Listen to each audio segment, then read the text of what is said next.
સારું. હા મમ્મી, તમારી પાસે 5,000 રૂપિયા છે? 5,000 શું? મારી જોડે 5 રૂપિયા નહીં. એવું છે તો કાંઈ નહીં, ના પાડ દઉં આરતી દીદીને ફોન કરીને. કેમ, શું થયું? અરે આરતી દીદી બહાર ખરીદી કરવા ગયા છે માર્કેટમાં, તો એમને ઓનલાઈન 5,000 જોતા હતા, એમને પતી ગયા હતા ને તો. ઓનલાઈન જોતા છે? ઓનલાઈન તો છે, મને એમ કે રોકડા જોતા હશે. રોકડા મારી જોડે 5 રૂપિયા નહીં. ઓનલાઈન છે, લે કરાવી દઉં. એવું છે? હા તે કરાવી દો ને. કરાવી દીધા, ફોન કરી દે. થઈ ગયા? હા હા તે ફોન કરી દો. હલો, હા આરતી દીદી, તમારા ઓનલાઈન 5,000 નાખ્યા હો. હા, હું ઓલી 2 સાડી નહોતી કહેતી, મને ગમે છે 2 સાડી, એ લઈ લેજો ને મારા હાટું. એ હા સારું, ચલો. હા આ તારી હાટું લેવાના હતા? હા, એમની પાસે પતી ગયા હતા પૈસા, એટલે મારી હાટું જોતા હતા. એવું નહીં કહેતી કે મારે જોતા છે.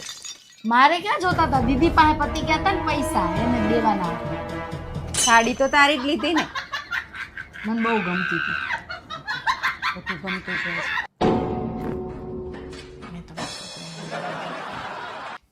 મેં તો મને એમ કે મારી છોકરીને જોતા હશે, પછી કહેતી નહીં કે મારી હાડી લેવાની છે. છોકરી એવી છે કે નહીં બધું આપણને નકરી છે ને, લોમડી છે, ચાલાક લોમડી. આપણને કશું કહે જ નહીં, પછી પોલ પાડે. એટલે જ હું તો અડધું નહીં દેતી.